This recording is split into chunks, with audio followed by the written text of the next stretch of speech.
We are here today with Miss Kristie Schneider.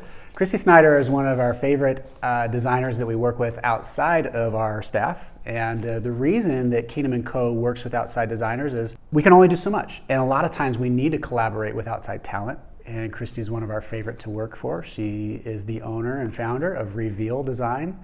And so Kristie, welcome to this discussion, and tell us a little bit about yourself, your background, how you got into design, and where you find yourself today. I have been doing design since 2005. I have a BA in design. I have certifications in the remodeling industry.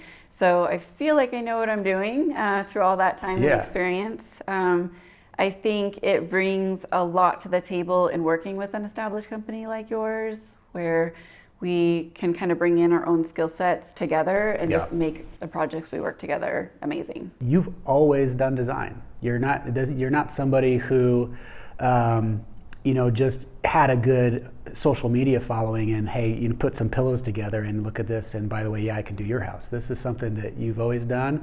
Like you said, you've gone through the schooling. You know the mythology behind it, and or the methodology. Sorry, and you've always done it. This is like your gift to the world. I feel that. When I was little, I would rearrange furniture. So or play with Legos and make floor plans. You made floor plans in Legos. I totally did when I was like 7 and 8. So I think it really like shows the test of this is what I'm supposed to do. And I hope people find that I have passion with it, because it really is important to me to work with clients, to find that end result that they're not only happy with, but it exceeds their expectations. So that's like what drives me every day. Fantastic, yeah, and that's absolutely going to show up in the final product. Tell us about how how you crossed paths with us, and how it led to where we are today, and why you even like working with us, or maybe you don't. I mean, if you can tell. Well, I definitely do. So that's off the table. We're good. So we've been working together since 2019. We kind of pulled in on a small project to test each other out, and I think it went really well. It really showed our skill sets that we were bringing together to make that project nice, and it helped really set the trajectory of what we have going on today, which are some much bigger, more complex projects and multiple at a time. Coming from our side of the table, we've worked with quite a few outside designers. A lot of it ended up being a blame game. And that was something that we noticed with a lot of headstrong. They were talented, they're great designers, but when it came down to collaborating to get the best product for the customer, and a lot of the, there's bumps in that path to get there, right? One of the things we noticed with you is you were always committed to getting that product for the customer, and there wasn't the drama of, you never threw us under the bus.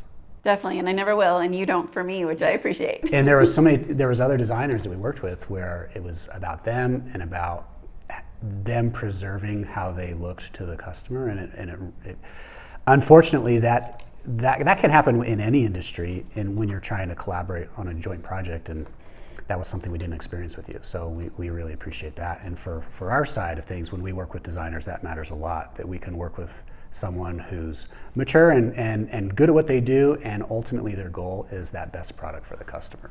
No, definitely. Okay, what are some challenges that you've encountered in design builds and how you overcame them? Maybe project constraints, unexpected issues, client preferences, or maybe like budget constraints. What are some challenges, and how do you navigate those?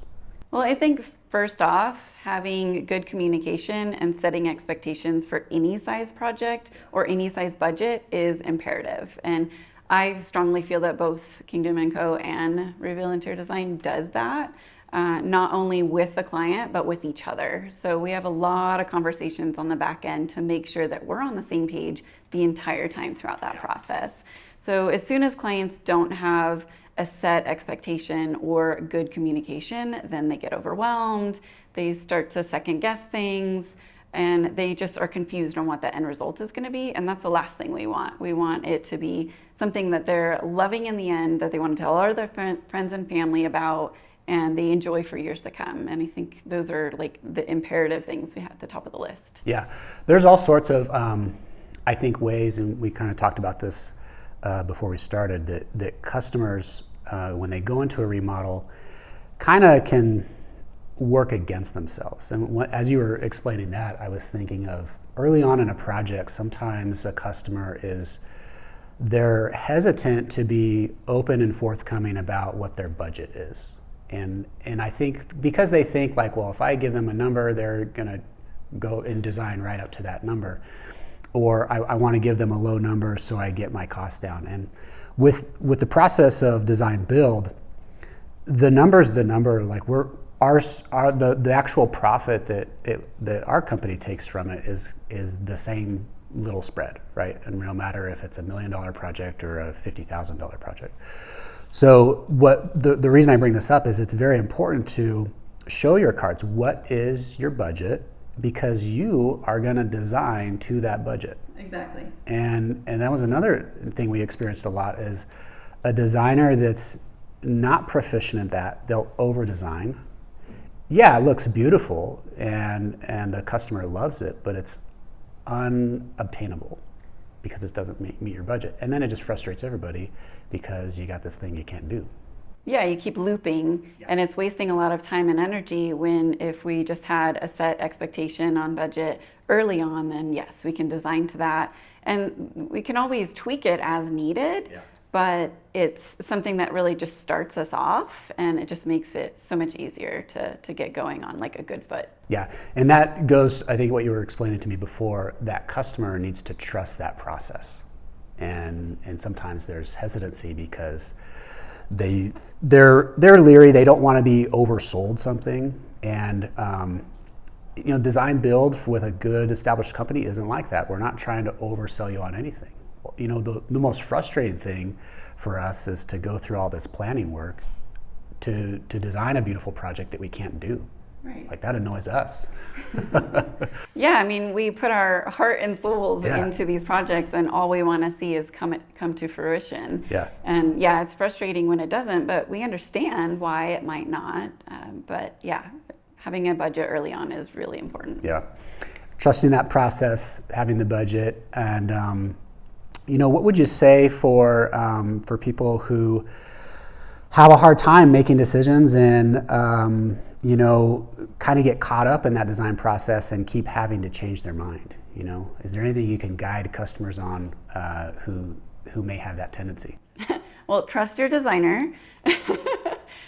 We come to the table with a lot of experience, not only with how things can be installed, but all the different types of materials and transitioning different materials together. So we already have all of that in the back of our mind when we do, detailed questionnaires on the types of things that each client wants for certain things. So whether it's like keeping low maintenance because they've got a bunch of kids or pets, or they entertain a lot, or they just want that really high-end look, then all of that information is like important to gather early. But just kind of trusting the process of working with professionals that do know what they're doing. Yeah. And of course, it's a back and forth. So it's not all like, this is what we want you to have and you get no choice. By no means is it like that. There's a lot of collaboration. So back and forth, and let me show you some things that I think would work. You let me know what you like. And we usually end up with some kind of a hybrid, which still is beautiful, amazing, hits all the points that everybody needs. Yeah, that's so helpful. I think one of the best skills that you and a good designer bring is you're marrying fashion and functionality, right? Because there needs to be a balance. Some things look really cool, but are completely non-functional. Agreed. And some things are super functional, but they're ugly. Agreed. Yeah. We always try to marry the two. I was just thinking about one of the customers that we're currently working with. Another way that customers can trip themselves up is maybe you've had this experience, but they get real myopic with like a certain texture or a certain product, and they don't see how it blends with the whole canvas. Do you ever experience that? Oh yeah, a lot. So our job is to bring, a cohesive look to whether it's just a single room or the whole home. It's important to see all of the pieces together, because if you just look at a few, maybe it doesn't go together, but look at the other, aspects, the whole picture.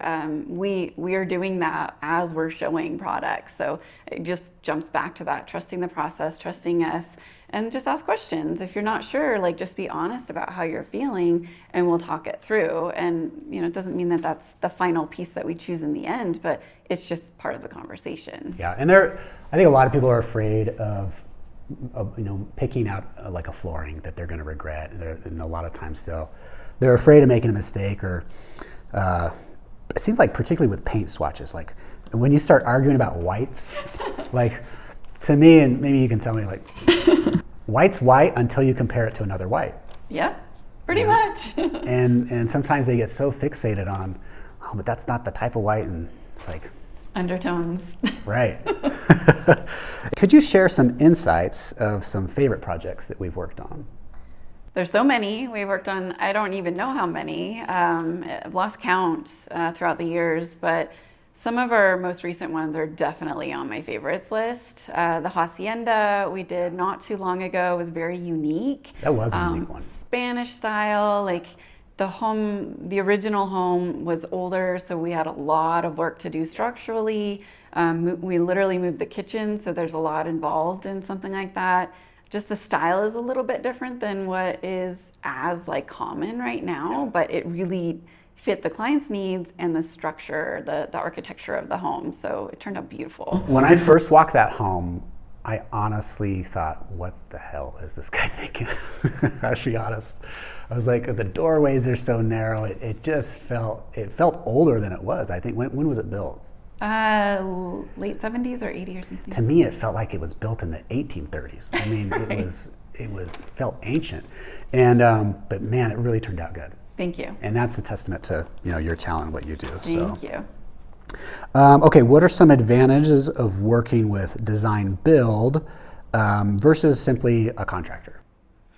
So I find a huge benefit in working for a company like Kingdom & Co. I think what I appreciate is, because you are a design build, you respect and understand what the interior designer role brings to the table.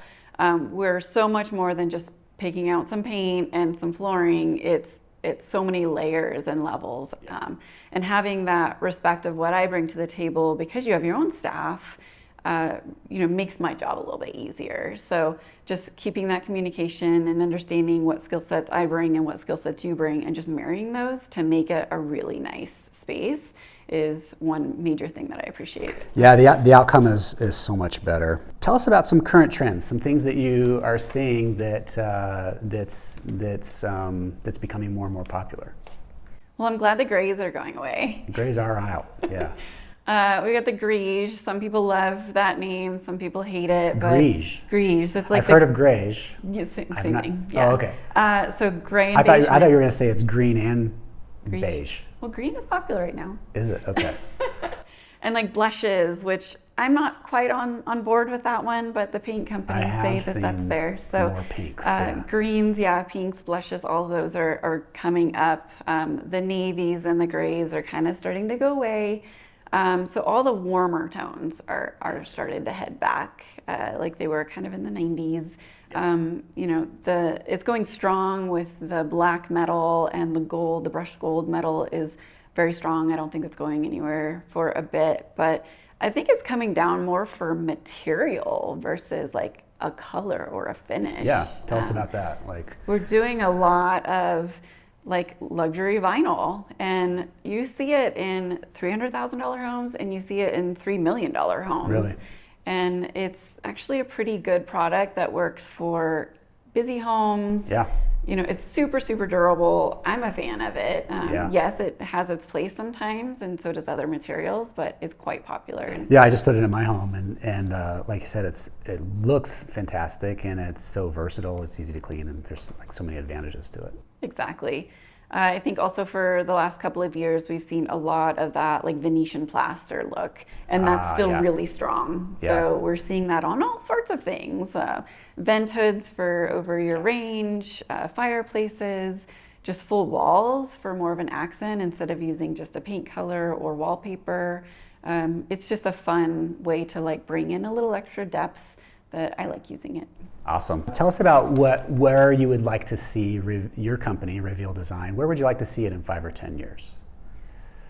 It's going to take a while to get there, it feels like, but I have a lot of hopes for the future of Reveal Interior Design. I think right now, for the most part, I'm a one-woman show. I do mostly everything. That's a big load to carry. Yeah. It is, but I mean, like I said, I love what I do, so it has its moments, but for the most part, I love what I do. But I'm looking to build the company, grow some team members, grow, project types and sizes. I want to get more into new builds versus just remodeling. So I think in the next 5 to 10 years, you're absolutely going to start seeing a lot more of that and just my name out there a little bit more. I'm putting a lot of attention right now to building my digital footprint. So, all the socials and creating a YouTube channel and all of that is starting this year. So I have a lot of expectations for the next few years. Yeah, and you've got the talent like to do it for sure. Like you've got what you need there. What would you say to someone who says, I totally love what you do, but you are just too expensive and I can't afford you? What would you say to them about what it is that you do and what you charge for it? That's a good question. So we appreciate when our value is understood. So with our experience and all of our skill sets that we bring to the table, there is a cost to that. However, that doesn't necessarily mean that we have to be the most expensive designer in the world. By no means are we.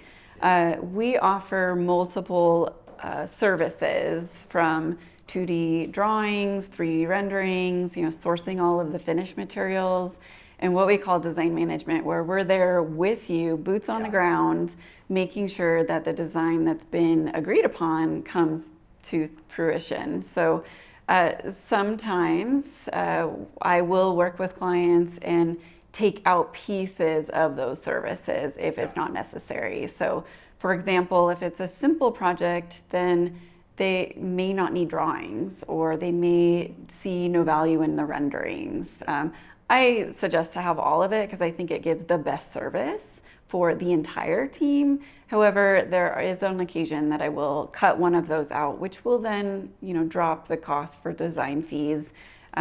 So I try to work with clients on that when I can. So you're flexible enough to be able to cater it to what they need to meet that budget.